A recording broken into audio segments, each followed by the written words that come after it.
Hola, buenos días a todos y todas quienes ya se están sumando. Muchas gracias por acompañarnos en una capacitación más en estos temas legales que sabemos que debemos de conocer también las organizaciones para tener un buen manejo del trabajo que hacemos en cada una de nosotras. Entonces, muchas gracias por el interés en estos temas.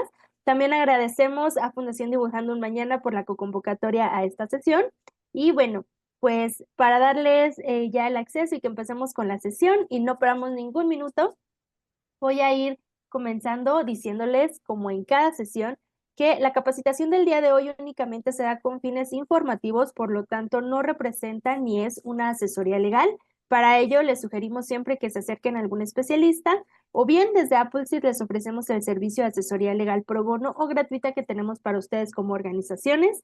Vamos a dejarles la liga por ahí en el chat para que ustedes si lo llegan a necesitar, puedan contactarse con nosotros. Recordarles que únicamente tienen que hacer dos pasos, que es registrar a su organización en nuestra página y volver a entrar para que abran una solicitud de asesoría legal. Y bueno, pues mientras yo les voy presentando a quienes van a ser sus ponentes el día de hoy, voy lanzando el cuestionario de conocimientos que les pedimos nos ayuden a responder para saber qué tanto ya dominamos estos temas que vamos a ver hoy respecto de la responsabilidad penal de las personas jurídicas y por favor les pedimos nos apoyen con sus respuestas. Y ahora sí, voy presentando, antes que nada, agradecer al despacho Basham por apoyarnos con esta capacitación y no solo en la capacitación, es un despacho que apoya bastante en el tema pro bono a las organizaciones, entonces le agradecemos su presencia. Y en cuanto a los ponentes, les presento a María Fernanda Velázquez. Ella actualmente es asociada en el área penal del despacho Basham Rinchi Correa y se especializa en el asesoramiento y la defensa de casos en el ámbito penal, tanto en juicio como en la resolución alternativa de conflictos, donde se distingue por su capacidad técnica, su compromiso con la justicia y su enfoque integral y ético en la resolución de conflictos legales. Bienvenida María Fernanda. Y también nos acompaña Alejandro Catalán. Él es socio en el despacho, cuenta con más de 25 años de experiencia en asuntos penales, es especialista en litigio penal y civil. También es miembro de varias reconocidas asociaciones internacionales, incluyendo Fraudnet, que es la mayor asociación legal global dedicada a combatir el crimen, y también es miembro activo del Lex Mundi.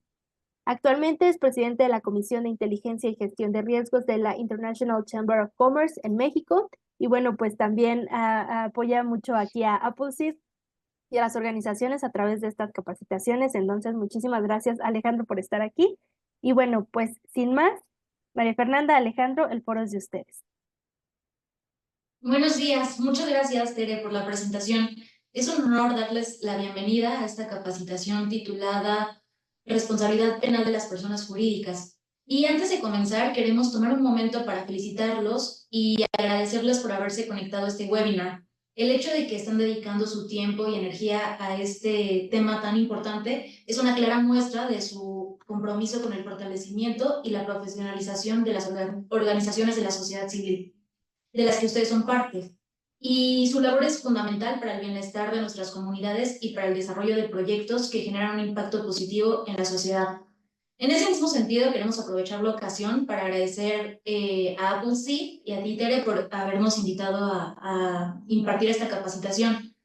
Es un privilegio poder contribuir con los conocimientos y las experiencias que hemos tenido en el despacho y estamos seguros que va a ser una sesión enriquecedora.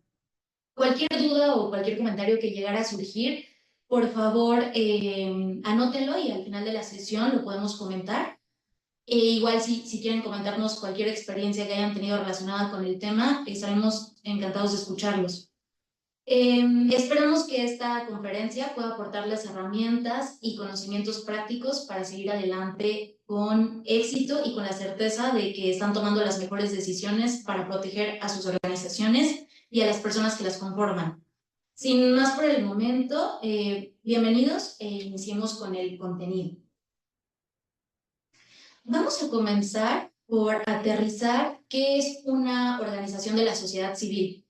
Y en ese sentido existen distintas definiciones, pero tomamos la que nos comparte el gobierno mexicano, que señala que las organizaciones de la sociedad civil son agrupaciones constituidas por individuos fundamentados en lazos asociativos que pueden realizar actividades de defensa y respeto a los derechos humanos, de apoyo o asistencia a terceros sin fines de lucro ni proselitismo partidista, político, electoral o religioso, y que no persiguen beneficios personales, sino sociales comunitarios. Esencialmente, su origen responde al derecho de todo miembro de la sociedad de ejercer su participación ciudadana como clave para la existencia de una mayor corresponsabilidad de los gobiernos y de los ciudadanos. Eso es básicamente lo que es una organización de la sociedad civil. Ahora bien, ¿cuáles son las características principales que conforman a las organizaciones de la sociedad civil? Tenemos principalmente estas 5. La primera es que son organizaciones institucionalizadas. Es decir, decimos que son institucionalizadas porque cuentan con un acta constitutiva que acredita su personalidad jurídica y que además tienen una estructura organizacional. También decimos que son privadas. ¿Por qué? Porque su estructura está separada del Estado y de la administración pública. Y aunque pueden aplicar para recibir apoyo económico de los gobiernos, este apoyo, por cierto, se encuentra regulado en la Ley Federal de Fomento a las actividades realizadas por organizaciones de la sociedad civil. La siguiente característica es que son sin fines de lucro. Es decir, los beneficios y el capital o el producto de sus operaciones es reinvertido y destinado al cumplimiento de su misión específica y no distribuido entre sus miembros, socios o colaboradores. La siguiente característica es que disponen de sus propios órganos de gobierno, porque disponen de sus propios órganos de gobierno, mantienen autonomía y control de sus propias acciones.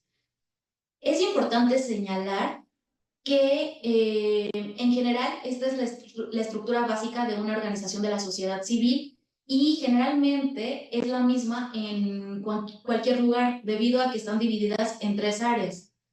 Un área es la gobernanza, los programas y la administración, y cada área puede estar subdividida dependiendo de la misión de la organización y de otras características como la antigüedad y el tamaño. Y la última característica es que no tienen fines religiosos ni políticos. No incluyen organizaciones de tipo religioso, no persiguen el poder político, lo que no significa que estén impedidos para incidir en asuntos públicos o recibir recursos públicos. Estas son prácticamente las características de las organizaciones de la sociedad civil. Y nos pareció también importante señalar cuáles son las figuras jurídicas bajo las cuales se pueden constituir, las cuales son asociación civil, que es la más común, institución de asistencia privada, institución de beneficencia privada, asociación de beneficencia privada o sociedad civil. Pero la más común, según las últimas encuestas, señalan que un 45-49% están constituidas bajo la figura de la asociación civil. Ahora bien, una vez que hemos aterrizado rápidamente el concepto de las organizaciones de la sociedad civil, de sus características y de la figura jurídica a través de la cual se constituyen, es importante saber qué es una persona moral, porque las OSC son personas morales. Y justamente nuestra presentación se titula Responsabilidad penal de las personas jurídicas o personas morales. Una persona jurídica, que también se le conoce persona moral, es un ente con derechos y obligaciones que existe, pero no como persona física, sino como una institución que es creada por una o más personas físicas u otras personas jurídicas para cumplir un objeto social que puede ser con o sin fines de lucro. Todos los entes susceptivos de adquirir derechos o contraer obligaciones que no son personas de existencia visible o física, son personas de existencia ideal o personas jurídicas.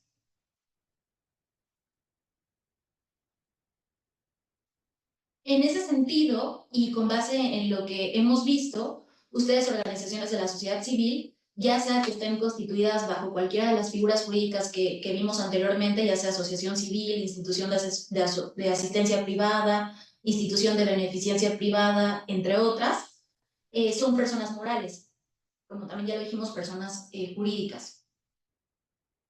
Ahora bien, ya una vez que hemos... Ahí hago un... Sí, sí, sí. Ahí, voy a participar rápidamente.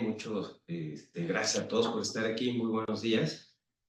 Permití que Fer nos diera esta introducción de lo que es las organizaciones, las ONGs, porque el mensaje es, sí, son personas jurídicas, son personas morales, independientemente de sus características, como ya se platicaron, que pueden ser en cierto sentido distintas a otras empresas, principalmente el tema de sin fines de lucro. Eso no implica que no sean personas morales o personas jurídicas conforme a la ley. Y esto es bien importante recalcarlo. ¿Por qué? Porque para ello viene la importancia de este tema. Y el tema que vamos a ver o que estamos viendo es la responsabilidad penal de las personas jurídicas o personas morales. Sí, ya tiene algunos años que en México es una realidad, como en muchos otros países. Las personas jurídicas, las personas morales, las empresas, las organizaciones son susceptibles de una responsabilidad penal.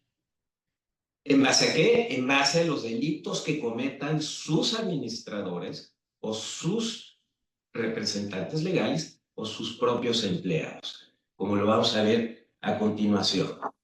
Aquí lo que queremos dejar muy en claro es que sí, independientemente de ser una ONG, son susceptibles de la responsabilidad penal de las personas jurídicas conforme a nuestra legislación penal, y es lo que vamos a enseñarles, vamos a mostrarles en qué consiste esta posible responsabilidad penal, cuáles son sus situaciones que se pueden dar conforme a la ley y cómo es que se puede considerar que hay una responsabilidad penal por las personas morales. Ya vimos que también las organizaciones como ustedes, las ONGs y estas instituciones y asociaciones tienen su propio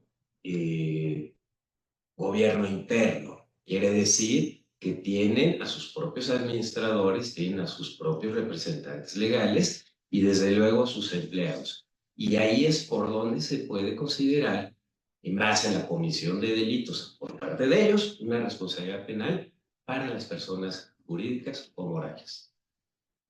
Adelante, Fer. Gracias. Una vez entonces planteado lo anterior, estamos listos para entrar de lleno al tema de la responsabilidad penal de las personas jurídicas, personas morales, también llamada responsabilidad penal de las empresas. Cabe señalar que el sistema de justicia mexicano establece un nuevo paradigma al hacer posible la responsabilidad penal de las personas morales, pudiéndolas someter a un procedimiento penal con independencia de las personas físicas que la conforman. Y en consecuencia les pueden imponer sanciones de naturaleza penal, que más adelante vamos a ver cuáles son estas sanciones, una vez que haya sido oída y vencida en juicio dicha persona jurídica, es decir, dicha organización de la sociedad civil. La responsabilidad penal de las personas jurídicas es un tema que se ha venido desarrollando y que es una temática que no es exclusiva de México, sino también es una temática que obedece a una realidad a nivel internacional a raíz de temas como la globalización y que ha ido cobrando mayor relevancia la posibilidad de poder someter a una persona jurídica a una investigación en la vía penal y a un proceso, lo que derivaría en una eventual sanción a una persona jurídica. También es importante mencionar que en México este tema se introduce apenas en el 2014, con la entrada en vigor del Código Nacional de Procedimientos Penales, que es cuando se da por primera vez la posibilidad de sancionar a las personas jurídicas. Pero fue hasta la reforma del 17 de junio de 2016 que se le hizo al Código Nacional de Procedimientos Penales, en donde se introdujo un articulado especial que abarca del artículo 421 al 425 y habla específicamente de este procedimiento especial en contra de las personas jurídicas. Eso es básicamente algo que también ya había mencionado Alejandro y que vamos a continuar y vamos ya a entrar de lleno a este tema. Es importante ver cuál es el marco jurídico de la responsabilidad penal de las personas jurídicas en nuestro sistema jurídico mexicano. A nivel federal nos rige el Código Penal Federal y el Código Nacional de Procedimientos Penales. Este tema de la responsabilidad penal de las personas jurídicas se encuentra a nivel federal en el Código Penal Federal y el Código Nacional de Procedimientos Penales. Pero en cuanto a la legislación local, es importante mencionar que no se encuentra en todos los estados. Únicamente la tenemos contemplada en los estados de Yucatán, Quintana Roo, Jalisco, Oaxaca, Veracruz, Puebla, Estado de México, Durango y la Ciudad de México. Son los únicos estados en los cuales contamos con este procedimiento penal en contra de las personas jurídicas regulado. En ese sentido, podemos decir que a nivel fuero federal ya estamos listos en este tema, pero a nivel fuero local contamos con una legislación inacabada. Y es importante también mencionar que durante la presentación únicamente nos estaremos basando en la legislación a nivel local del Código Penal para el Distrito Federal vigente y a nivel federal en el Código Penal Federal y el Código Nacional de Procedimientos Penales. Ok, gracias, Fer. Aquí voy a usar un poquito las manzanitas para explicar todo esto, y que lo dijo muy bien Fernanda, pero es importante considerar por qué lo señalamos de esta manera, porque depende de la situación, depende de los posibles delitos y depende de lo que ocurra con estas organizaciones, con las personas jurídicas o morales, es que se puede llegar a dar una actualización de la legislación federal o de la legislación local. Si dentro de mi organización se comete un delito que puede ser susceptible para que la empresa pudiera tener una responsabilidad penal, tenemos que ver de entrada si es un delito en materia federal o si es un delito en materia local. Si yo estoy en Durango y se comete el delito y aplica exclusivamente por el tipo de delito a la legislación de Durango, lo que tengo que hacer es voltear a ver el Código Penal de Durango y ver qué se establece sobre la responsabilidad penal de las personas jurídicas. Si yo estoy en un estado donde igualmente es un tema local, pero resulta que en ese estado no se tiene en la legislación del estado local contemplada la responsabilidad penal para las personas jurídicas, no habría en ese sentido un riesgo para las empresas porque no está contemplado en su legislación. Si es un delito que cae dentro de los supuestos de un delito federal, lo que va a regir es el Código Nacional de Procedimientos Penales, como ya vimos, y el Código Penal Federal.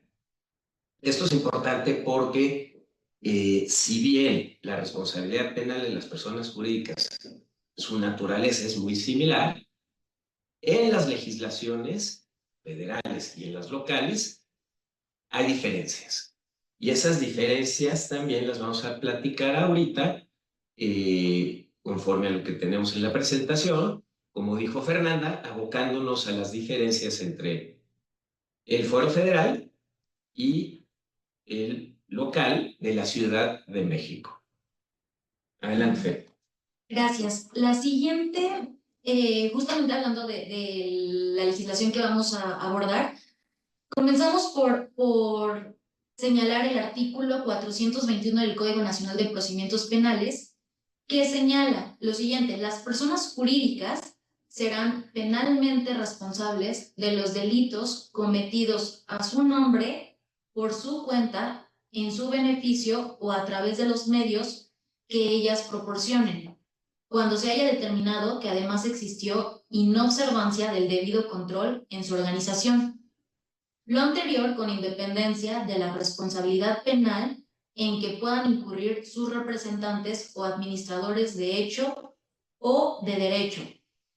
Y señala el siguiente párrafo. Las personas jurídicas serán penalmente responsables únicamente por la comisión de los delitos previstos en el catálogo dispuesto en la legislación penal de la Federación y de las entidades federativas.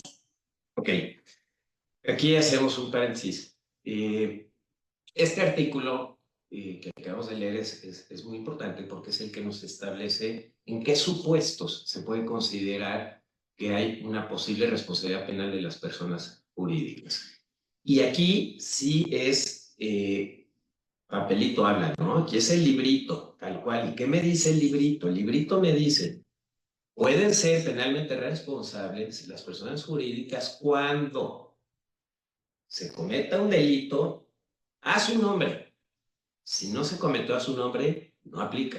Por su cuenta, en su beneficio o a través de los medios que ella proporcione. Aquí se puede considerar que sea uno u otro, u otro, u otro, porque nos pone o, no nos pone y.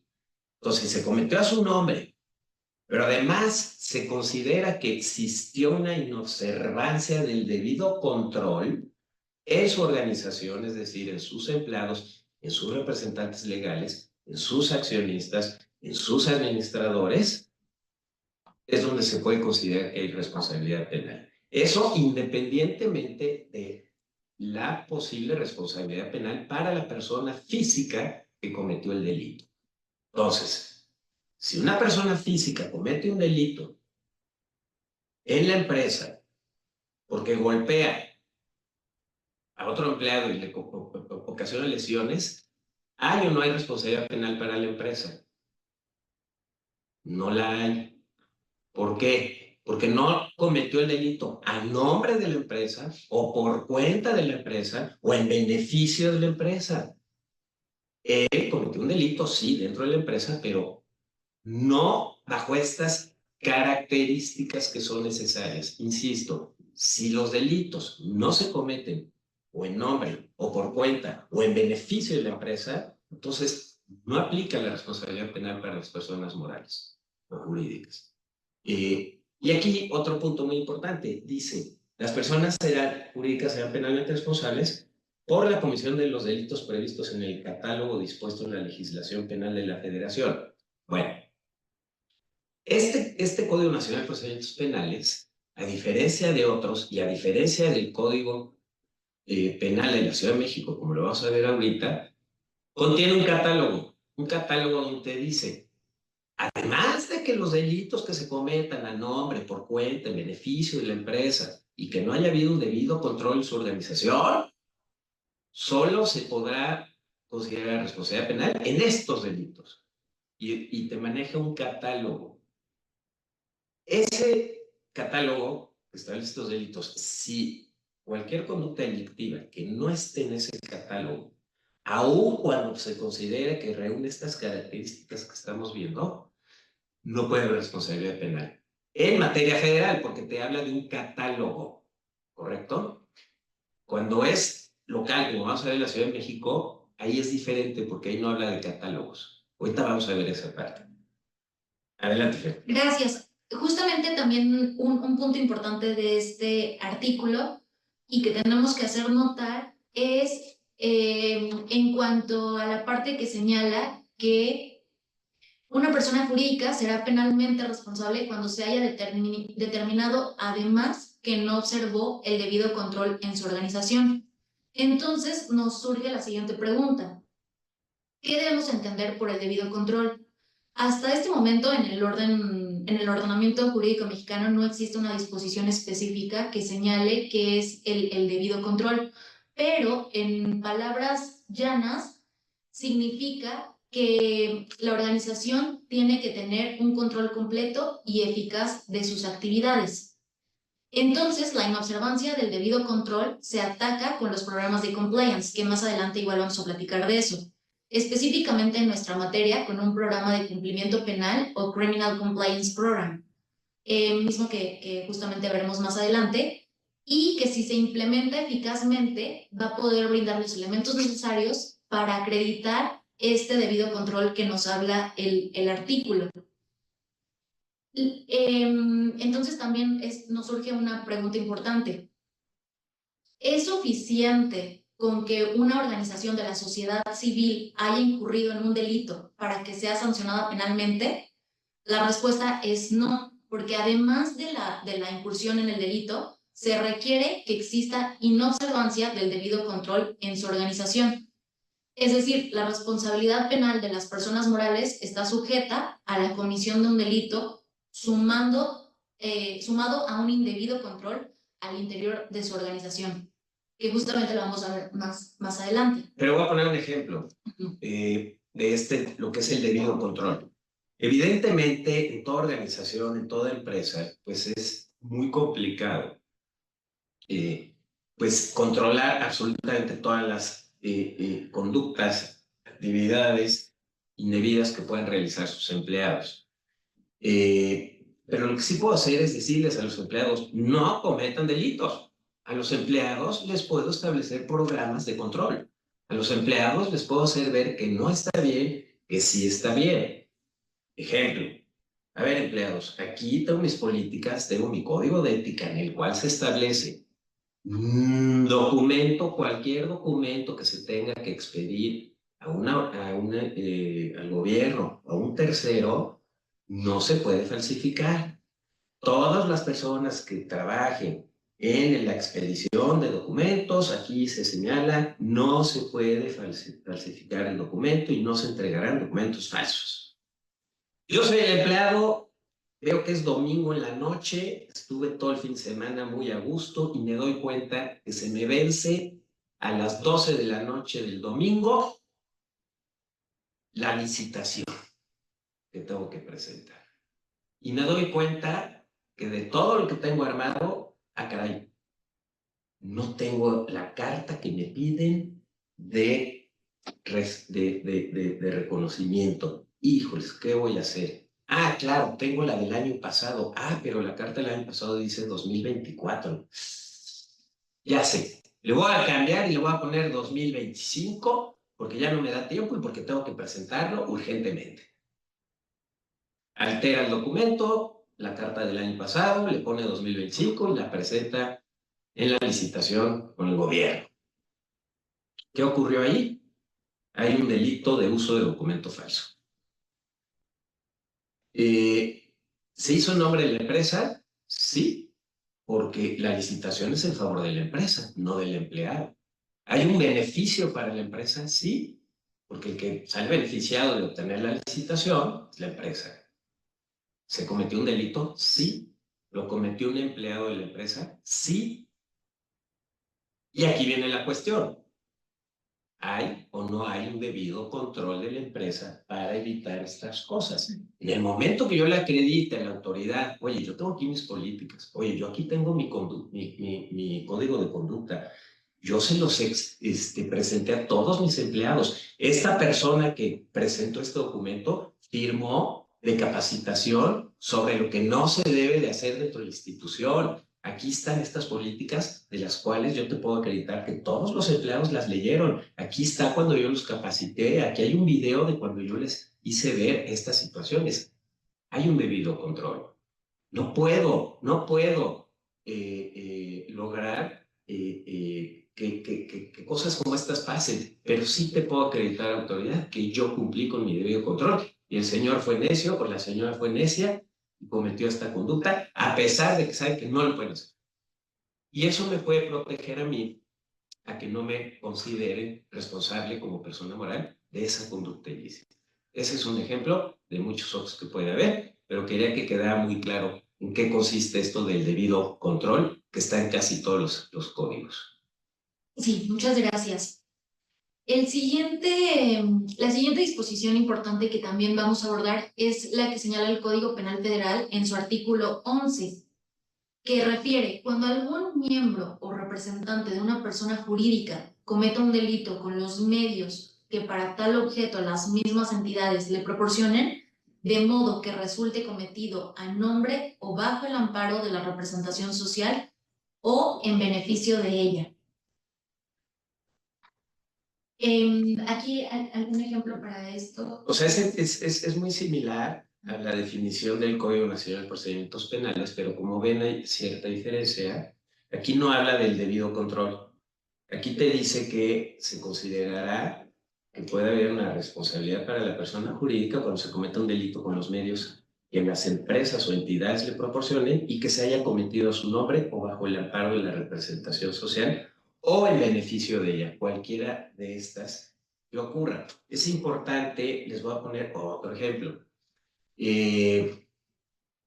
Vamos a suponer que yo soy el encargado de ventas, consigo a un posible proveedor de materiales para la empresa y yo le digo al proveedor, oye, si quieres que yo te compre, si quieres que la empresa te compre tus productos, pues me tienes que pagar a mí una comisión. La empresa no sabe de esto, pero pues yo quiero ganar mi dinerito y yo te estoy consiguiendo esta oportunidad, así es que venga para acá y me pagas un dinero, ¿ok? Al final del camino, los productos que le va a vender el proveedor a la empresa son en beneficio de la empresa. Entonces, el tema es, el lucro indebido que se está obteniendo, que es el pago, lo está obteniendo el señor, el vendedor. Entonces, si se considera un delito, una extorsión al proveedor, págame para que te venda, no se da el beneficio exclusivo para la empresa. Hay un beneficio para el empleado. Entonces, al no darse un beneficio exclusivo para la empresa, no podemos caer en este supuesto y evidentemente el delito lo comete la persona física, pero no la persona moral. Ese es un ejemplo de por qué es importante ver estas definiciones cuando dice o en beneficio de la empresa o bajo el amparo de la representación social. ¿Correcto? Y ahora siguiendo, eso es lo que señala el Código Penal Federal, pero el Código Penal para el Distrito Federal vigente nos hace dos distinciones y señala la primera: en el seno de una persona moral o jurídica responderá personal y penalmente quien actúe como administrador de hecho o de derecho o en nombre o representación legal o voluntaria de otra persona y cometa un hecho que la ley señale como delito. La siguiente distinción que nos hace es de una persona moral o jurídica. Las personas morales o jurídicas serán responsables penalmente de los delitos dolosos o culposos y en su caso de la tentativa de los primeros, cuando, y nos da dos opciones, se cometa en su nombre, por su cuenta, en su provecho o exclusivo beneficio por sus representantes legales y o administradores, o inciso B, las personas sometidas a la autoridad de las personas físicas antes mencionadas cometan un delito por no haberse ejercido sobre ellas el debido control que corresponda al ámbito organizacional que deba atenderse según las circunstancias del caso y la conducta se realice con motivo de actividades sociales, cumplimiento del objeto social por cuenta, provecho o exclusivo beneficio de la persona moral. A ver, aquí ya vimos esta definición del Código Penal de la Ciudad de México, es distinta a la que vimos del Código Nacional de Procedimientos Penales y del Código Penal Federal. Por eso les decía yo, es bien importante que dependiendo de la situación que ocurra, hay que ver qué legislación aplica, porque no en todos los casos es lo mismo. Hay unas ciertas diferencias. Aquí podemos observar del Código Penal para la Ciudad de México estas diferencias, que te dice que las personas jurídicas sean responsables penalmente de aquellos delitos dolosos o culposos y en su caso de la tentativa de estos, ¿cuándo? Y acá un paréntesis. ¿Se acuerdan que platicábamos que en el Código Nacional de Procedimientos Penales se habla de un catálogo en la legislación federal? Bueno, aquí en el Código de la Ciudad de México no hay catálogo y entonces te dice de los delitos dolosos o culposos y en grado de tentativa. ¿Qué quiere decir? Todos los delitos del Código Penal de la Ciudad de México, todos son aplicables para una posible responsabilidad penal para las personas jurídicas. ¿Por qué? Porque los delitos se cometen o dolosos o culposos, o en grado de tentativa. Pues cuando me dice que será con estos delitos, todos los delitos del Código Penal de la Ciudad de México aplican a esta posible responsabilidad penal. Pero si te hace la distinción, va a ser cuando se cometan, otra vez volvemos al tema, en su nombre, por su cuenta, en su provecho o exclusivo beneficio, por sus representantes legales y o administradores. Punto. Ahí tenemos un supuesto. Si un representante legal o un administrador de la organización, de la empresa, etcétera, de la persona moral, comete un delito, pero lo hace a nombre, por cuenta o en provecho o exclusivo beneficio de la empresa, aplica la responsabilidad penal para las personas morales. Pero te da otra acepción, que dice o, punto y coma, o, y ahí viene una segunda. También será cuando las personas sometidas a la autoridad de las personas físicas antes mencionadas, es decir, toda aquella persona que esté sometida a la autoridad de los administradores o de los representantes legales de la empresa, si cometen un delito por no haber ejercido sobre ellas el debido control. Es decir, cometió un delito y no había un debido control sobre ellas, y aquí sí hay una I, se realice esta conducta por cuenta, provecho o exclusivo beneficio de la persona moral. ¿A qué llegamos con esto? Que tanto los representantes legales, administradores, que cometan un delito en estas circunstancias, pero también los empleados o incluso pueden ser terceros, pueden ser proveedores que estén sometidas a la autoridad de estos representantes legales o de estos administradores y cometen un delito sin que se pruebe que existe o que existió un debido control sobre ellos y que fue por cuenta, provecho, exclusivo y beneficio de la persona moral, entramos en esta acepción. Y en consecuencia puede haber responsabilidad penal para las personas jurídicas, en este caso, aquella que esté involucrada en este caso en particular. Así es. Y continuando con lo que mencionábamos hace un momento del catálogo de delitos de los cuales pueden ser penalmente responsables las organizaciones de la sociedad civil o las personas jurídicas, el artículo 11 bis del Código Penal Federal nos señala dos apartados, en el cual incluyen muchísimos delitos. Nosotros los marcamos en color verde los que podrían ser aplicables a las organizaciones de la sociedad civil, obviamente dependiendo de cuál sea su objeto social, pero marcamos como en color verde las que podrían ser un poco más aterrizadas a estos casos. Nos habla del delito de terrorismo y terrorismo internacional, uso ilícito de instalaciones destinadas al tránsito aéreo, delitos contra la salud, corrupción de personas menores de 18 años de edad o personas que no tienen capacidad para comprender el significado del hecho o de personas que no tienen capacidad para resistirlo, tráfico de influencia, cohecho, falsificación y alteración de moneda, delitos contra el consumo y riquezas nacionales, tráfico de menores o de personas que no tienen capacidad para comprender el significado del hecho, comercialización habitual de objetos robados, robo de vehículos y posesión, comercio, tráfico de vehículos robados, fraude, encubrimiento, operaciones con recursos de procedencia ilícita, contra el ambiente en materia de derechos de autor. Este es un primer catálogo, un primer apartado que hace el Código Penal Federal, y el siguiente apartado señala delitos establecidos en los siguientes ordenamientos. Estos, digamos, esto es lo que establece el catálogo. Desde luego, hay unos que pueden ser, pues, ajenos o que se pueden considerar van a ser ajenos a la empresa, el terrorismo, el acopio de armas, etcétera. Pero volvemos al tema. Puede haber un empleado en tu empresa con un arma, pero no es un delito que esté cometiendo en nombre, en provecho o en beneficio de la empresa. Entonces, no habría una aplicación de la responsabilidad penal para la persona jurídica. estamos, digamos, queriendo ponerles aquí estos catálogos porque nada más para que se den cuenta que esa distinción, tanto el Código Penal Federal como con el Código de la Ciudad de México, hay esa gran diferencia. En uno me aplican los catálogos, pero en otro me aplica cualquier delito del Código Penal, porque es ya sea doloso, culposo o en grado de tentativa.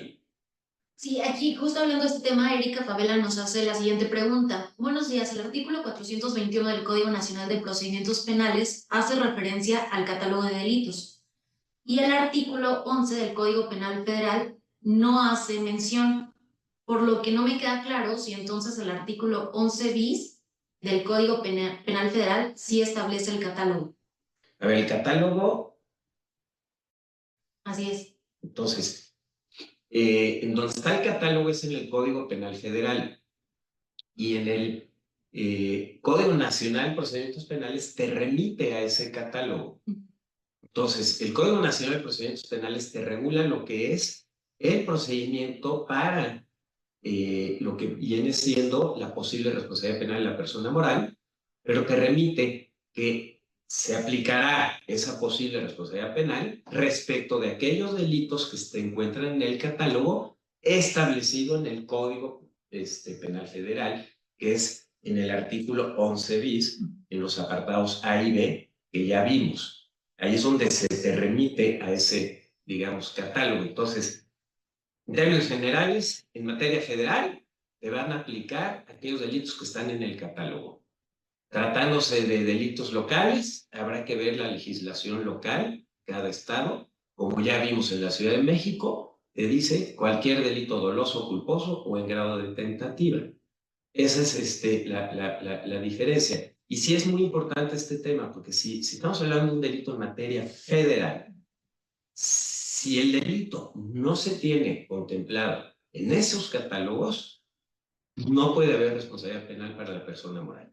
Habrá responsabilidad penal para la persona física, quien cometió el delito, independientemente de cómo lo hizo, pero si no está ese delito en este catálogo en materia federal, no puede haber esa responsabilidad penal para la persona jurídica. ¿De acuerdo? Muy bien. Ahora bien,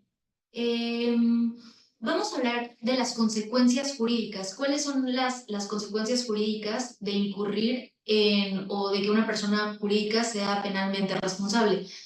Tenemos... Y hay que decir lo que siempre le decimos en el café o en la charla a los amigos. A ver, no van a meter a la cárcel a la empresa, ¿verdad? Pues, ¿cómo le hacen? No hay manera, evidentemente.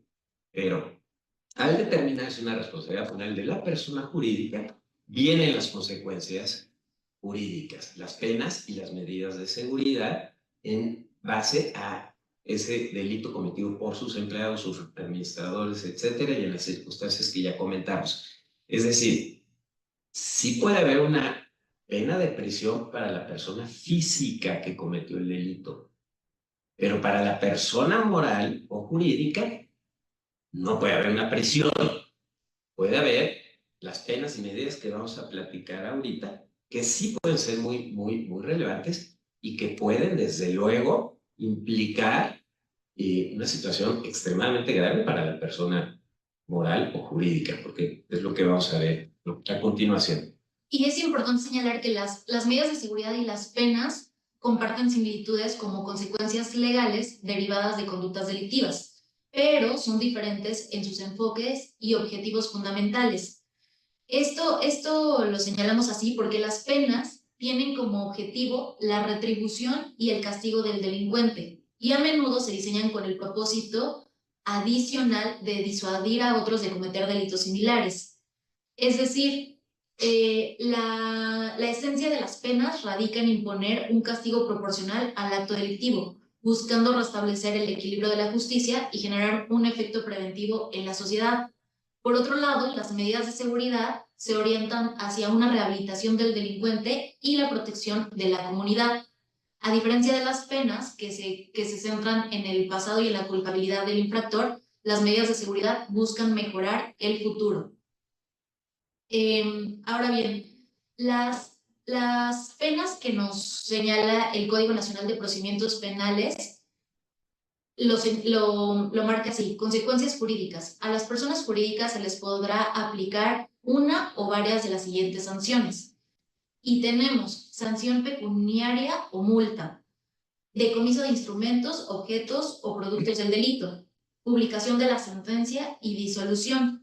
Aquí es importante señalar que las dos primeras, es decir, la sanción pecuniaria o la multa y el decomiso de instrumentos, objetos o productos del delito, son de carácter eminentemente patrimonial, por lo que implican una afectación a la estructura financiera de la persona moral, mientras que la publicación de la sentencia tiene un impacto directo en la reputación de la organización.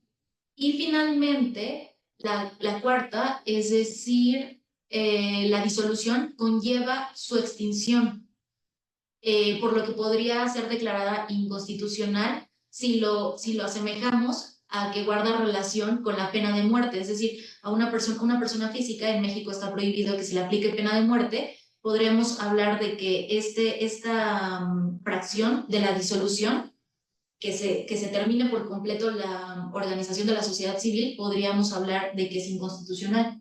Sí, pero no obstante, ahí está la pena. Es decir, precisamente uno de los riesgos mayores que se puede tener con las personas jurídicas radica en estas penas. Entonces, si hay una pena que es la disolución y puede haber otra que es la suspensión de actividades, como lo vamos a ver en un ratito más, entonces sí es una situación de riesgo inminente. Regrésate tantito, Fer, que quiero comentar algo aquí. La sanción pecuniaria o multa, cualquiera diría, ah, bueno, una sanción pecuniaria o multa, pues, ¿qué más da? No, ahorita vamos a ver qué implican esas sanciones o multas, porque pueden ser muy gravosas. Lo vamos a ver ahorita, comparado con lo que establece la ley, a cuánto puede llegar una sanción pecuniaria o multa. Puede ser muy, muy gravosa para la empresa.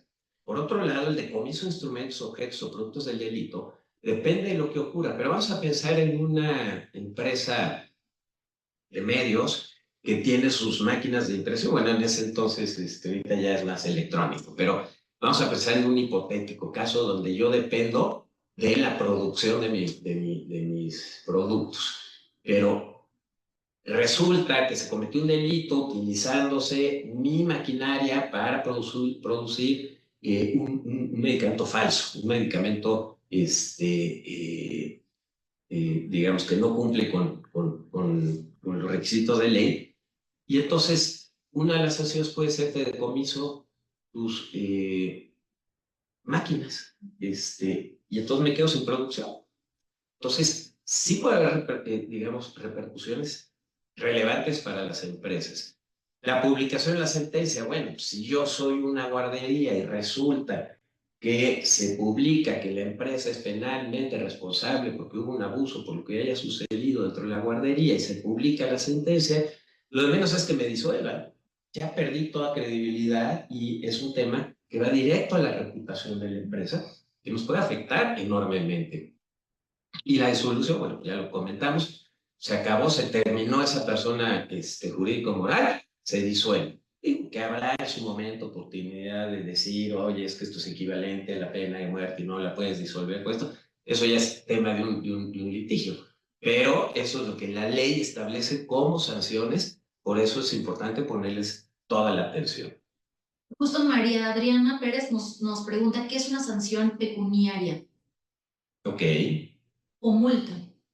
Bueno, sí, ahorita se los vamos a especificar porque la ley establece esos parámetros. Desde luego es monetario, todo esto es monetario, la sanción pecuniaria y la multa se traduce en pago de dinero, pero vamos a ver hasta qué alcances tienen estas sanciones pecuniarias.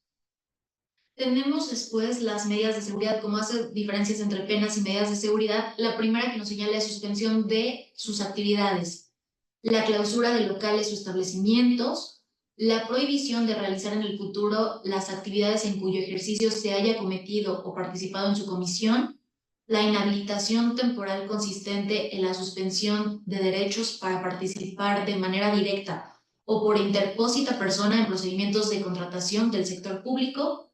La quinta, que es la intervención judicial para salvaguardar los derechos de los trabajadores o de los acreedores, y la amonestación pública. Es importante señalar que las medidas de seguridad se orientan, como lo mencionamos hace un momento, a la rehabilitación del delincuente y de la protección de la comunidad, mientras que las medidas de seguridad buscan mejorar el futuro. A ver, esto es un poco las medidas de seguridad, para que, digamos, hagamos la distinción importante. Hace rato vimos las penas. La pena se impone una vez que se considera que hay una responsabilidad penal de la persona jurídica y es la sanción última final de esa responsabilidad penal. Es decir, te sanciono, aplico una pena y estas son las sanciones. Las medidas de seguridad van más allá de la pena al terminar el juicio, sino que puede darse una suspensión de las actividades, inclusive a cabo un procedimiento, pero te pueden clausurar por meses o incluso, no sé si nos perdieron, porque decía que estaba inestable. Sí nos escuchan, ¿verdad? Sí, sí, sí los Sí, escuchamos.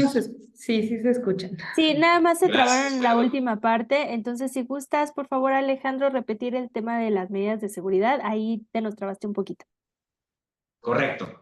Sí, lo que les decía es que las medidas de seguridad, precisamente como su palabra lo dice, tienden a procurar una medida que puede ser temporal, que puede ser meramente preventiva, como la suspensión de las actividades. Si yo descubro que en tal empresa se está fabricando fentanilo, ¿no? Yo puedo, como autoridad y como una medida de seguridad, suspender las actividades de esa empresa, clausurarles los locales, sus establecimientos, porque hay un riesgo inminente de que ahí se están cometiendo delitos.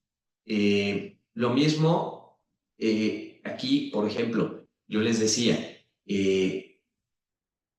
si suponiendo cuando les platiqué el ejemplo de que yo le presenté para una licitación al gobierno un documento falso, imagínense que nos apliquen la cuarta y que yo, empresa, viva al 98% de la venta al gobierno y que me pongan una medida de seguridad que diga inhabilitación temporal consistente en la suspensión de derechos para participar de manera directa en procedimientos de contratación del sector público.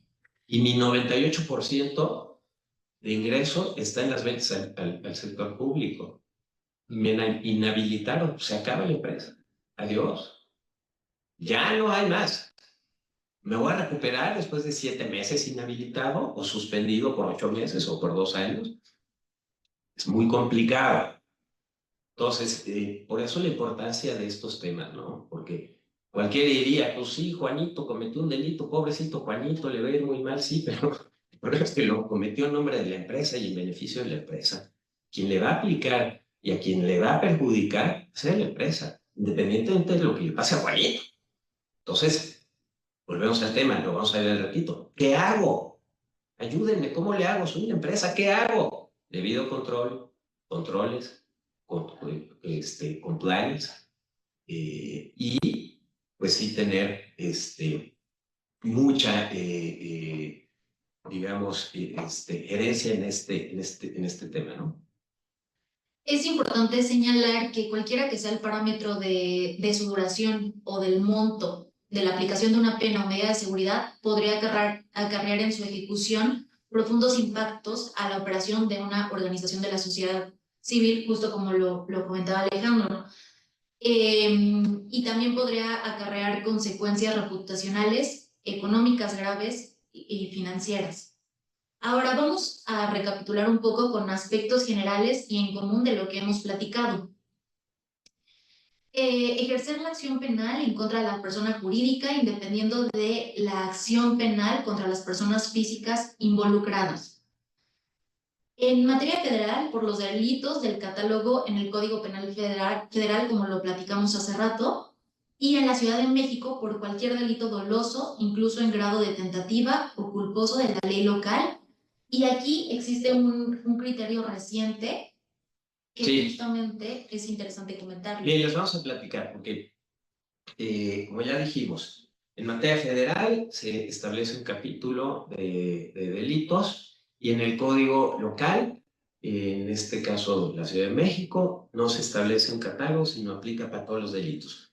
Entonces, hubo un caso que ya implicó un criterio de nuestros tribunales, que ya implicó el que se emitiera una resolución que implica una tesis, un criterio para nuestras autoridades y nuestro sistema penal. ¿Qué implicó?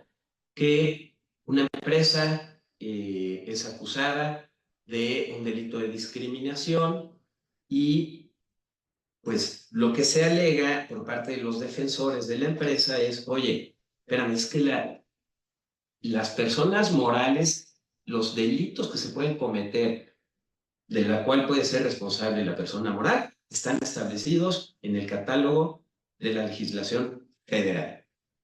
Si cualquier delito local no está en ese catálogo, no se puede considerar la responsabilidad penal de las personas morales.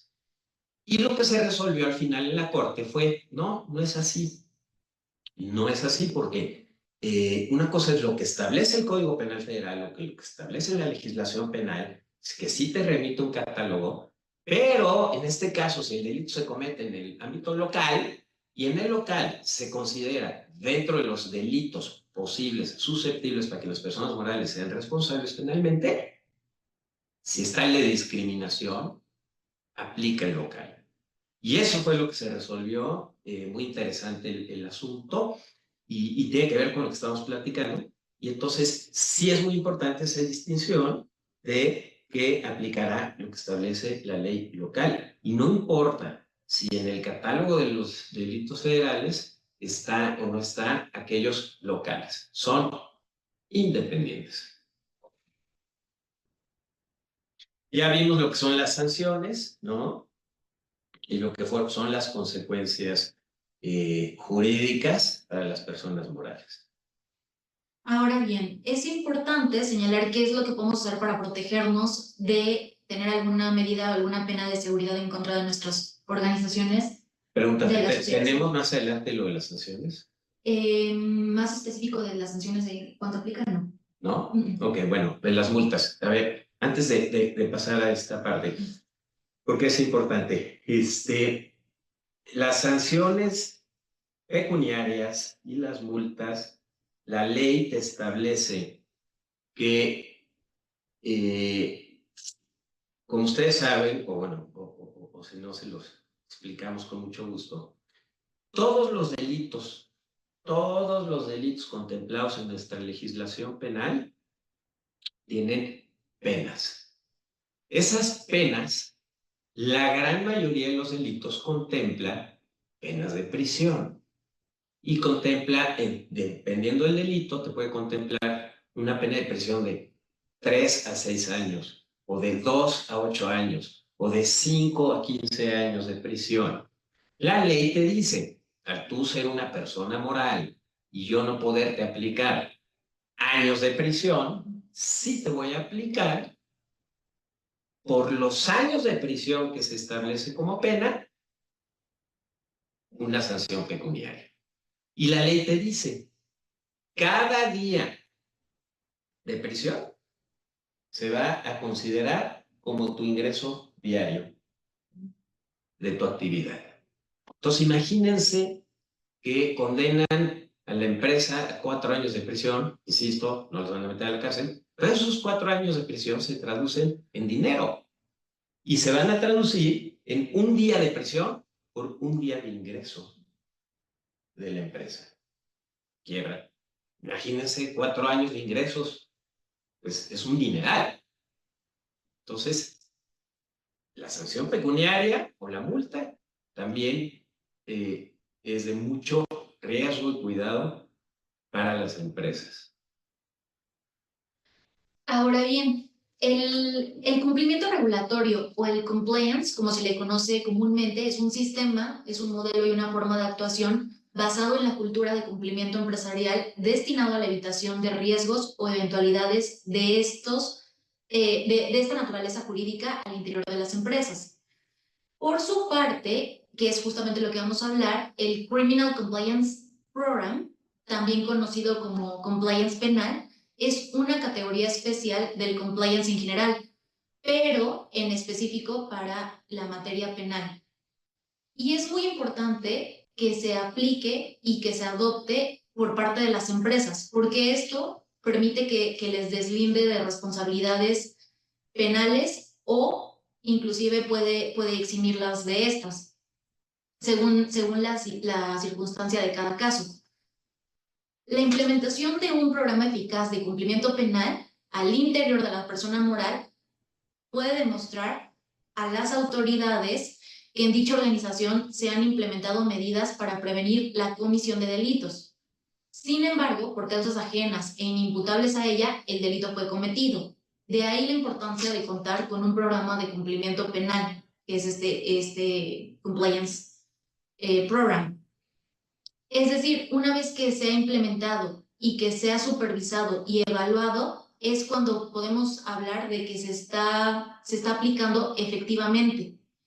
Y en su caso, se le puede acreditar al Ministerio Público o al juez competente que se tenía el Criminal Compliance Program, pero que aún así el trabajador de la empresa, en los ejemplos que nos señaló Alejandro, actuó indebidamente y entonces en ese caso la empresa ya no tendría responsabilidad penal. Por eso es muy importante estos programas.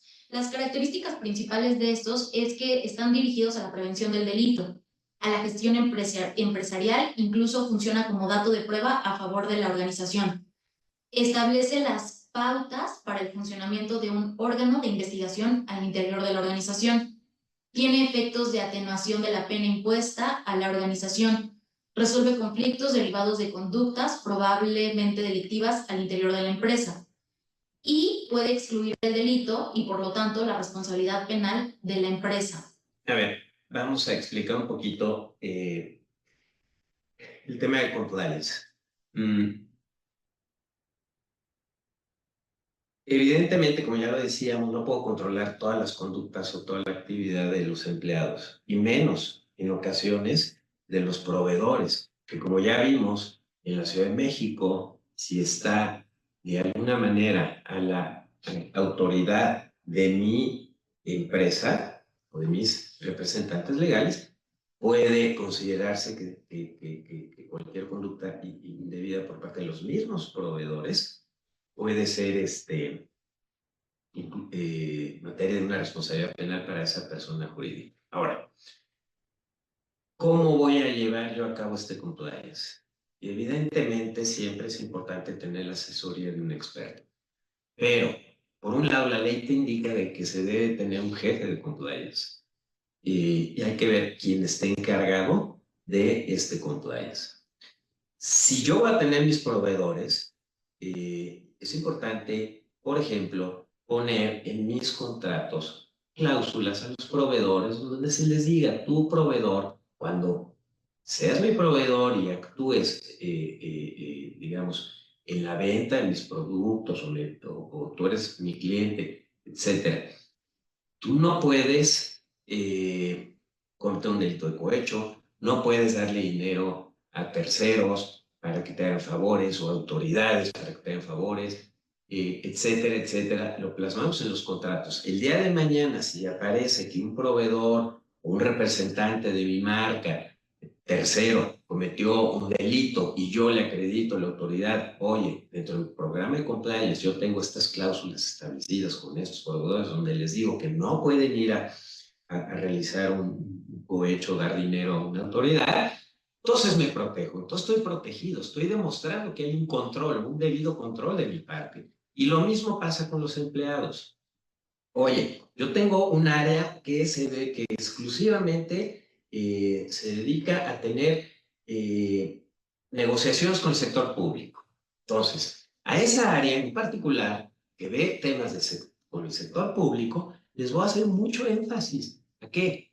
Puedes cometer un cohecho. El cohecho es un delito conforme a nuestra legislación penal, que consiste en darle dávida o dinero a un funcionario público para que te haga un favor en particular. Eso no está permitido, eso está prohibido. Tú no puedes hacer eso. Te lo hago ver en una capacitación, te lo dejo por escrito en mis políticas, te lo pongo y te lo plasmo en mi código de conducta y de ética. No puedes hacerlo.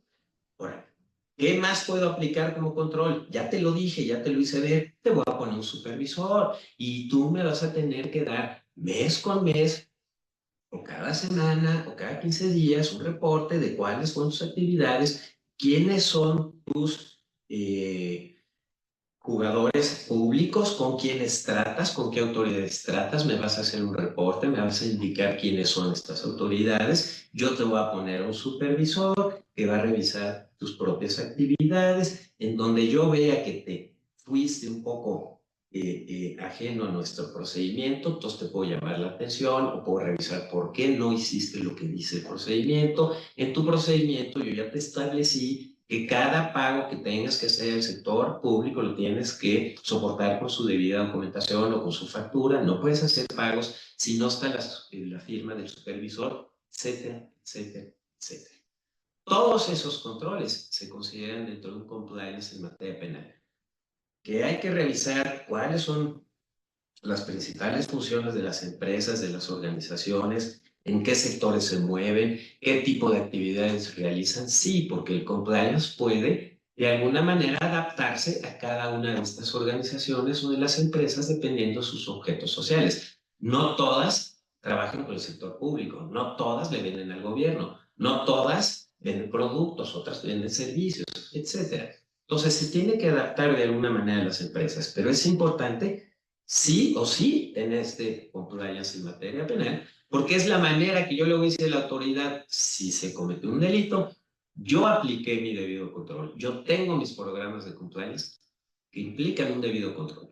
Que esto se hizo, obviamente, sin mi consentimiento, sin mi conocimiento, sí, pero no implica que yo haya sido responsable, yo empresa, de esta conducta indebida, porque yo apliqué mis debidos controles. Esto es en grandes rasgos lo que es un compliance penal. Pero aquí hay un comentario, Fer. Sí, justo hay una pregunta relacionada con esto de Alba Garrido que dice, en una ONG de atención de niñas, niños, ¿en dónde es mejor legalmente poner las restricciones o infracciones que no deben incurrir los empleados? El Reglamento Interior de Trabajo, Código de Ética, Salvaguarda, en Hogares Providencia, cada uno de estos documentos lo firma cada colaborador y está en cada expediente de cada empleado en recursos humanos. Sí, bueno, esta medida es perfecta. El hecho de que se pueda tener, que los empleados tengan firmados estas políticas o estos códigos y tener eso en los expedientes es excelente labor, porque eso te protege de alguna manera. Es muy importante porque pasan muchas empresas que me dicen, mire, licenciado, aquí está nuestro código de nuestras políticas que claramente establecen estos procesos y estas prohibiciones, etcétera. Les digo, qué bueno, y este código político, perdón, estas políticas, ¿quiénes las conocen? No, pues, no, ahí la tenemos. No, espérame, pero ¿los empleados las conocen? No. ¿Lo tienes en tu internet? ¿Lo tienes en tu web? No. Entonces no sirve, no sirve. Otra, muy, muy común, el código de ética, ¿no? Es que, mire, licenciado, aquí ponemos la firma de todos los empleados que ya conocieron el código de ética. Y reviso y veo, oye, pero aquí no hay firmas. No, lo que pasa es que el día que fue la capacitación ya no pudieron firmar los empleados, pero aquí está el código de ética. No me sirve. Si yo no puedo mostrar que los empleados conocen esos códigos de ética, esas políticas, Es como que si no existieran. Y yo el día de mañana le tengo que mostrar a las autoridades. Dentro de mis programas de compliance, dentro de mis controles, está acreditarlo. Y si voy a llevar a cabo una capacitación, pues puedo hacer filmaciones, puedo tener una lista de asistencia, puedo tener algunas testimonios de quienes lo atendieron. Y volvemos al tema de las supervisiones. Si un supervisor está haciendo una labor de supervisión, valga la redundancia, de las actividades o funciones, operaciones que realizan sus subordinados, pues que se pueda de alguna manera tener un control y poder demostrar que esa supervisión se llevó a cabo. Como, pues, a lo mejor con un correo electrónico o con un memorándum firmado por los empleados o de alguna manera poderlo documentar. Entonces, nos pregunta, ¿dónde es importante poner las restricciones o infracciones? Los reglamentos interiores pueden ser muy específicos. Normalmente, lo que más se recomienda es que sea en un código de ética o que sea en políticas de las empresas y que a su vez se plasmen en las capacitaciones que pueden ser mediante Zoom, mediante webinars, mediante una capacitación presencial, etcétera, ¿no? Y los reglamentos internos de trabajo son importantes. Por ejemplo, vamos a poner un ejemplo, en una planta de producción. Pues mis reglamentos, el reglamento no va a decir no cometes un delito en la planta, pero sí te va a decir dónde tienes que estar parado, en qué momento, dónde puedes caminar dentro de la planta, el empleado qué instrumentos puede utilizar, qué instrumentos no va a utilizar, qué equipo debe de tener puesto, etcétera. Eso es más de los reglamentos interiores. Entonces, lo que más conviene normalmente son los códigos de ética y las políticas de las empresas. También Uriel Rivera nos pregunta, aparte del contrato, ¿se puede agregar estas cláusulas? Todas las que estábamos mencionando del debido control. Sí, todo eso. pero ¿cómo? Aparte del contrato se pueden agregar estas cláusulas. Yo creo que a lo que se refiere es que... Contrato de trabajo. A ver, no es lo ideal porque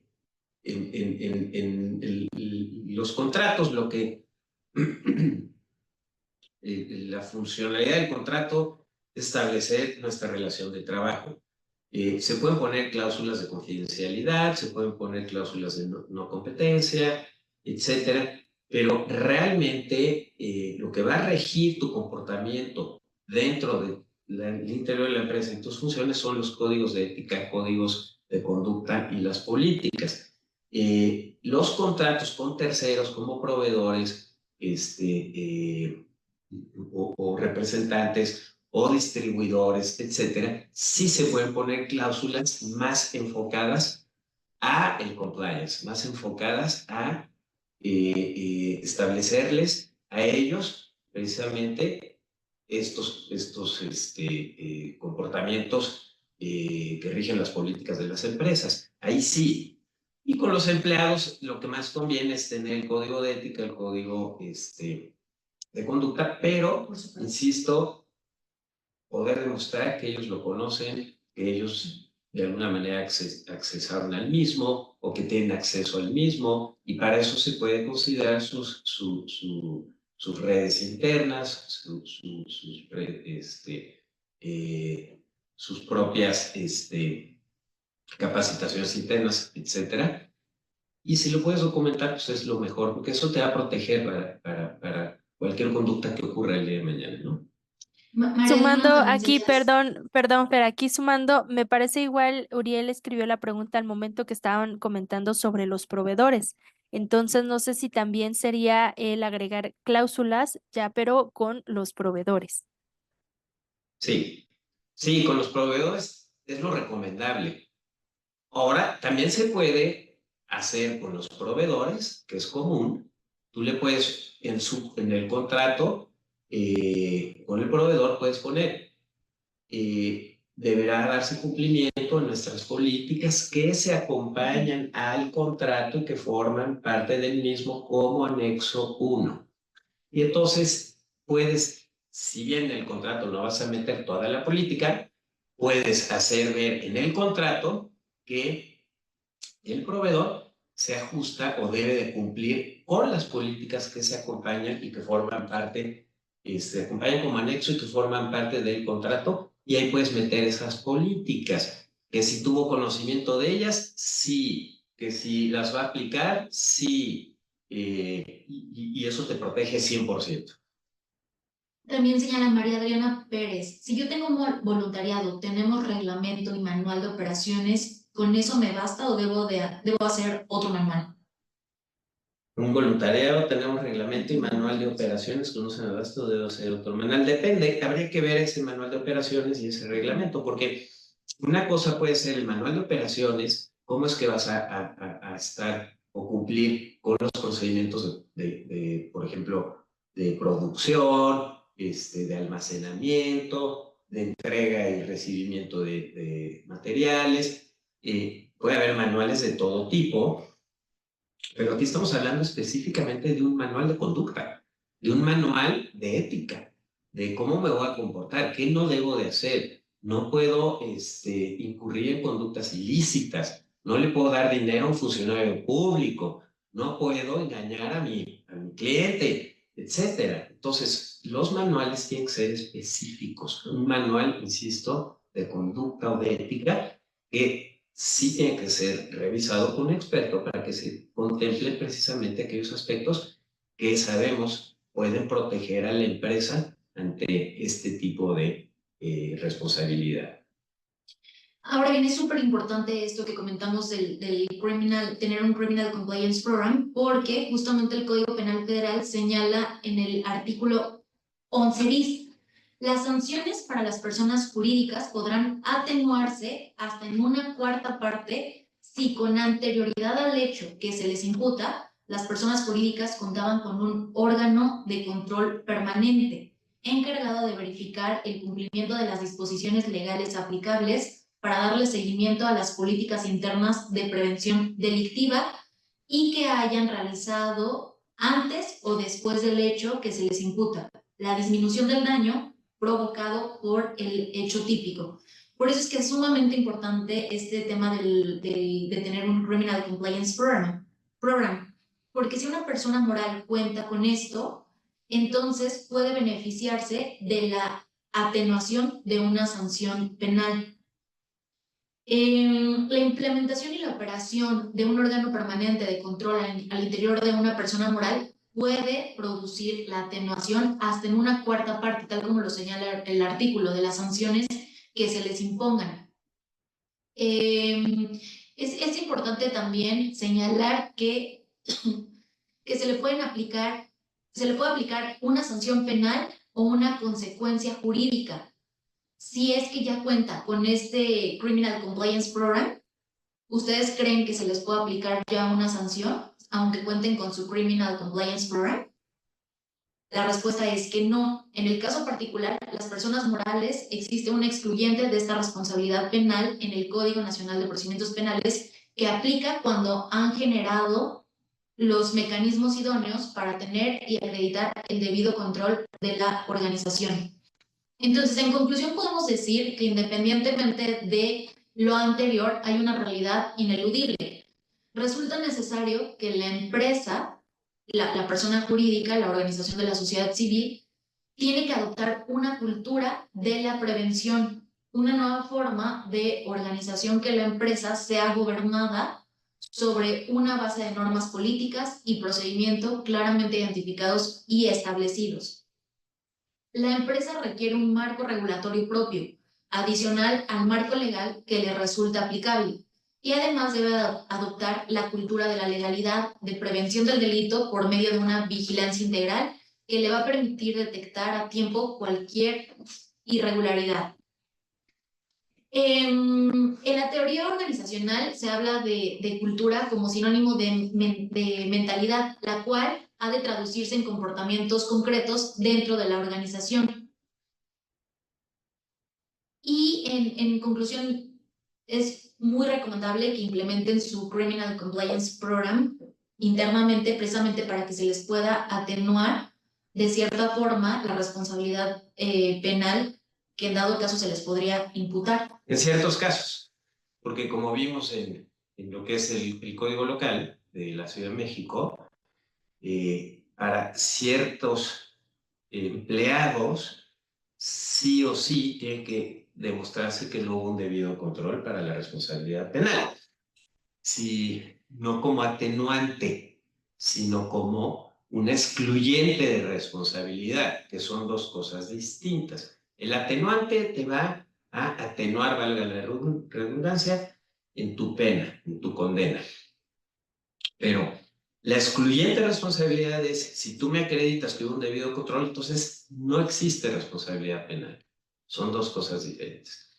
En cualquiera de las dos, conviene tener este compliance para demostrarle a las autoridades que pues, se trata de prevenir esas conductas ilícitas con base en esos controles y en esos programas de cumplimiento.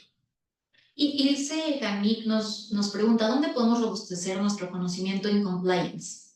Bueno, ¿tú ibas a decir algo? Existen muchos cursos hoy en día, webinars también hay en línea que pueden tomarlos, justamente porque este tema del compliance está está muy de moda hoy en día, no solo de moda, porque es sumamente importante, justamente para atenuar o para excluir de responsabilidad penal a las personas jurídicas. Y en México ha sido muy beneficioso que las empresas estén implementando estos programas porque desarrollan la cultura de la prevención, es decir, no esperan hasta que lleguen al delito, a que se cometa el delito, sino tratan de estar un paso adelante con la prevención. Ahora, el compliance jurídico-legal abarca mucho, ¿eh? No nada más existe el compliance en materia penal, existe compliance en materia administrativa, existe compliance en materia laboral, existe compliance para lo que es la ley de antilavado, etc. Por eso es importante tener un área encargada de lo que es el compliance en las empresas, porque el cumplir, por ejemplo, con la ley de antilavado, que incluso las OSC realizan actividades vulnerables conforme a la ley de antilavado. ¿Por qué? Porque obtienen donaciones. Entonces tienen que cumplir con esa ley de antilavado. Para eso se requiere un programa de compliance. Asimismo, cómo se va a dar cumplimiento, quién va a estar a cargo de que se dé ese cumplimiento, quién es el que va a estar verificando que se obtenga la información para respecto de los beneficiarios, qué avisos se le va a dar al SAT, quién se va a encargar de preparar esos avisos. Entonces tiene que haber programa de compliance. Entonces, el compliance en las empresas es muy amplio, ¿sí? Pero hay que, insisto, saber en dónde tengo que tener mucha focalización, y si voy a tener un programa de compliance que me va a abarcar el compliance administrativo, el compliance en materia de antilavado, pues tengamos el de penal. El de penal va a fortalecer, como decía Fer, de manera preventiva lo que puede suceder en el futuro, que yo teniendo esa aplicación o esos programas, pueda estar de alguna manera protegido frente a lo que no puedo evitar que pueda ocurrir. ¿Sí? Así es, dice Ilse también, deduzco que el experto en compliance tiene que tener el perfil de derecho. Sí, bueno, es buena pregunta. Derecho, hablemos de la ley, ¿no? Alguien experto en el conocimiento y aplicación de la ley. Sí, no necesariamente va a ser, no tiene que ser un abogado. Puedes tener un CEO o un CFO con mucha experiencia en materia de compliance. Puede haber, digamos, un director general de una empresa que no es abogado, que tenga conocimiento en temas de prevención de riesgos, que tenga experiencia en situaciones de esas, en donde sabrá por dónde o a través de qué tipo de programas de compliance puede evitar sanciones, riesgos jurídicos o riesgos naturales para las empresas. Entonces, no necesariamente tiene que ser un abogado o un conocedor del derecho. Sí, por lo general los abogados pueden tener esa orientación correcta, pero va a ser alguien que tenga expertise en lo que son la administración de las empresas o lo que es el conocimiento precisamente de riesgos en las organizaciones y en las sociedades. Así es, y aquí tenemos una fuente de consulta Fer, igual por aquí si... muchísimas gracias, Fer, justo para que continúen, mientras voy lanzando el cuestionario de conocimientos y ahora sí, podemos proseguir. Adelante, Fer. Muchas gracias, Tere. Justo aquí tenemos una fuente de consulta por si quisieran revisarla, están muy digeribles e inclusive podemos compartirlas más en cuanto a compliance, que era una duda también que tenían que donde podrían aprender un poco más de ello. Si quieren vamos al área de preguntas, que nos dice Bianca Olivas. Buenos días, por ejemplo, si la asociación es encargada de dar despensa y entra en suspensión de actividades, ¿cómo se protege a los beneficiarios? Sí, pues ahí sería un problema. Si dentro de mi función, mi objeto social es entregar despensas, pero estoy en una suspensión de actividades, depende precisamente qué es lo que se me suspendió por la autoridad, ¿no? Si la autoridad me está suspendiendo mis actividades de entregar despensas, pues no va a poder entregar despensas. Si mi suspensión va enfocada a no tener ningún tipo de actividad, pues tampoco voy a poder desarrollar esa actividad. Por eso, digo, habría que ver los casos en particular, ¿no? Pero por lo general, una suspensión de actividades, pues sería de manera general de las actividades de una empresa. Ahora, hay casos, por ejemplo, donde se ha dado, por ejemplo, un accidente en una planta, ¿no? De una empresa, que pueden llegar a clausurar el área, no sé, el área de carga, ¿no? Porque un montacargas atropelló a una persona. Y te pueden clausurar o suspender esa actividad temporalmente. A lo mejor puedes realizar tus otras actividades porque lo que tienes clausurado es únicamente el área de montacargas, ¿no? Es un ejemplo. Entonces, habría que ver cada caso en particular. Pero, insisto, la suspensión de actividades puede ser algo que dañe totalmente a una organización o una empresa por no poder precisamente realizar esas actividades. Si se demuestra, vamos a pensarlo, que esas despensas cuando se trata sin fines de lucro, pues es difícil pensar que estoy obteniendo un beneficio, pero puede haber beneficios indirectos, no todos los beneficios son de dinero, ¿sí?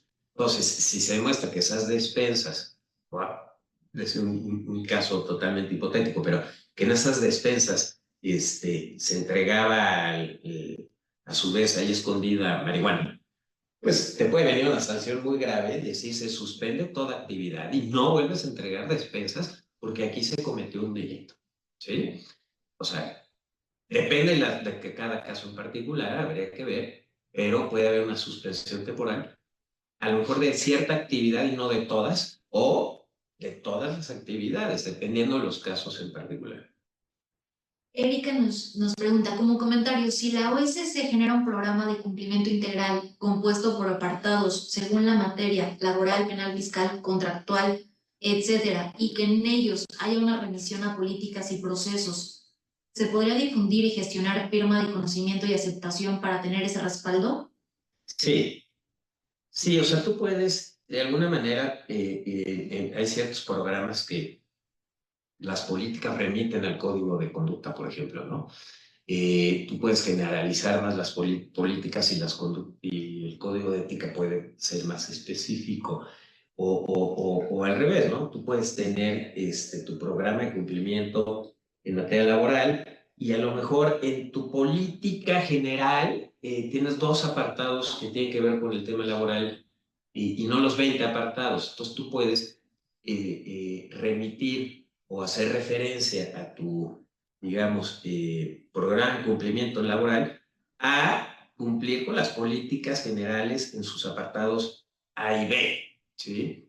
Ahí, por lo general, si va a ser en web, ¿no? Entonces tú tienes tu código de cumplimiento, donde en tu propio código de cumplimiento, si tú pones ahí, se remitirá a las políticas generales, apartados A y B, y pones ahí, digamos, una liga para que tú puedas entrar a revisar esos apartados, estás dentro de, ya estás incluyendo esas políticas en particular, y es válido decir, tú tenías acceso a esas políticas a través de este código o a través de este cumplimiento en específico, porque aquí está esta liga. Y el hecho de que yo pueda acreditar que tú tuviste acceso o conoces el código de ética, que a su vez te remite a un apartado de las políticas, pues estás cubriéndote en todos los aspectos para decir, este señor tuvo conocimiento tanto de A como de B.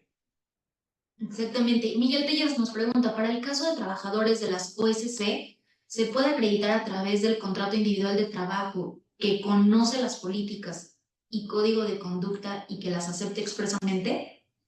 Pues, a ver, en teoría el contrato individual de trabajo es en cuanto nace nuestra relación laboral, ¿sí? Sí se puede establecer o se podría decir que el señor tendrá estas responsabilidades, que sabe que en la empresa existen las políticas A y la política B, y que ha tenido acceso, conocimiento a ellas. El problema ahí, Miguel, es que estamos no siendo tan, digamos, contundentes en la evidencia de que el señor tuvo acceso a las políticas o a los programas de capacitación o a los códigos de ética, porque si lo ponemos en un contrato donde no estoy anexando esas políticas, en donde no estoy especificando qué políticas son o qué conducta, códigos de conducta son, entonces ahí voy a tener un problema de acreditación de ese conocimiento y puede, digamos, tener ahí un problema en materia de prueba. Entonces, yo ahí lo que recomendaría es, en el contrato se puede saber que el señor sabe que existen estas políticas y de los cuales tiene el acceso a través de estos portales, bla, bla, bla. Pero, insisto, ya para demostrar que el señor tuvo ese pleno conocimiento, es mejor ver la manera, no con el contrato individual de trabajo, sino de otra forma, poder demostrar que se tuvo acceso o que conocen esas políticas, ¿no? Erika Aquí Favela nos pregunta, antes de continuar, Fer, nada más lanzo ya finalmente la evaluación de la sesión para que nos dejen sus comentarios de retroalimentación y sin más, pues continuamos con las preguntas. Adelante, Fer. gracias, Tere.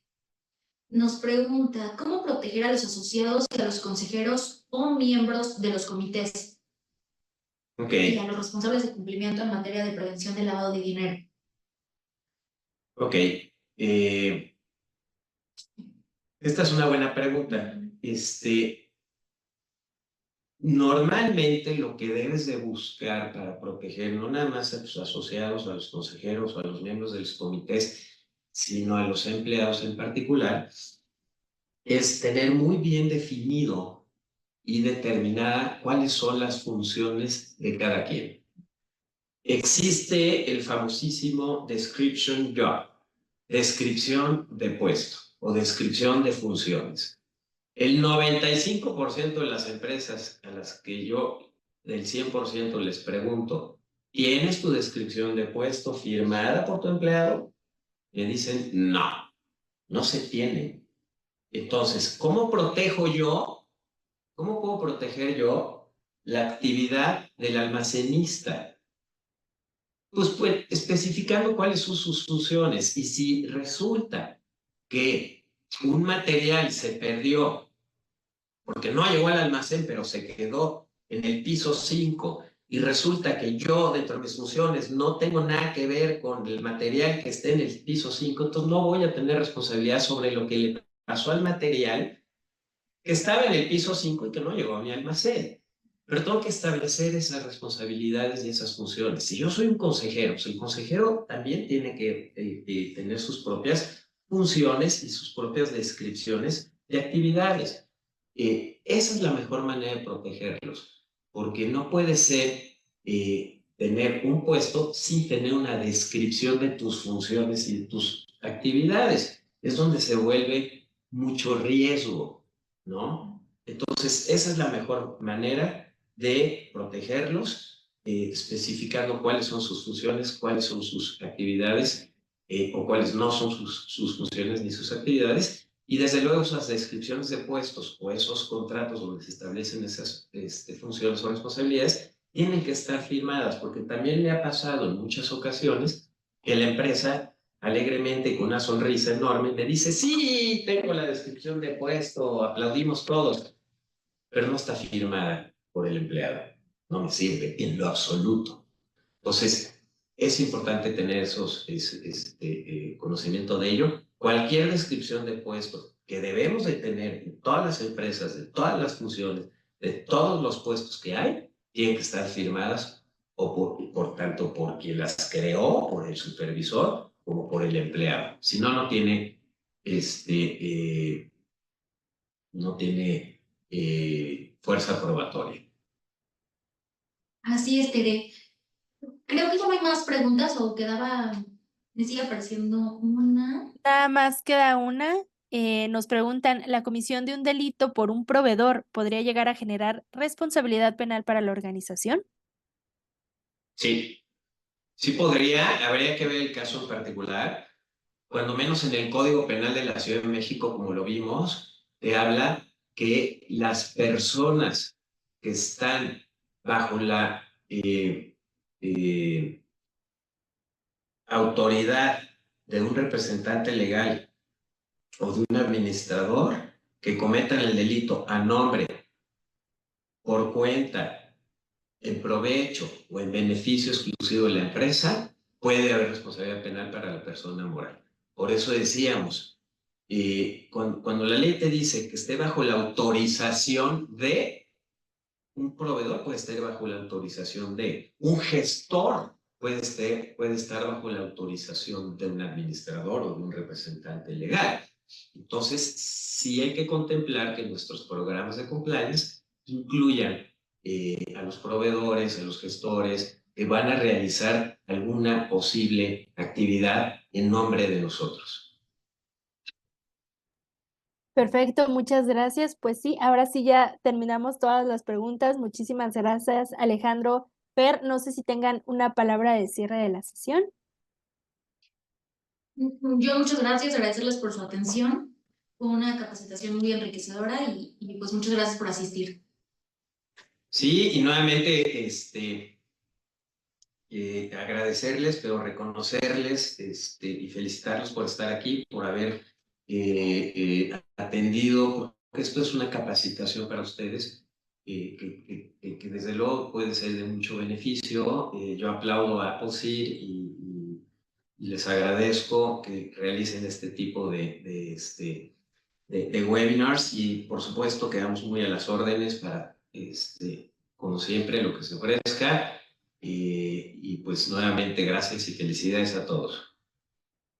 Muchas gracias a ambos. Y sí, por acá teníamos varios comentarios de que la información fue muy clara, que les gustaría tener también el material y revisarlo, todo el catálogo, ¿no? Entonces, muchísimas gracias a ustedes por inculcar en las organizaciones esta cultura de la prevención. Y bueno, pues desde Appleseed estamos aquí para apoyarlas. Y sin más, muchísimas gracias, Fer, Alejandro, Areli también y al todo el despacho Abasham por su apoyo. Y pues que tengan todos y todas un excelente día. Hasta luego. Igualmente, Gracias. gracias, que estén muy bien.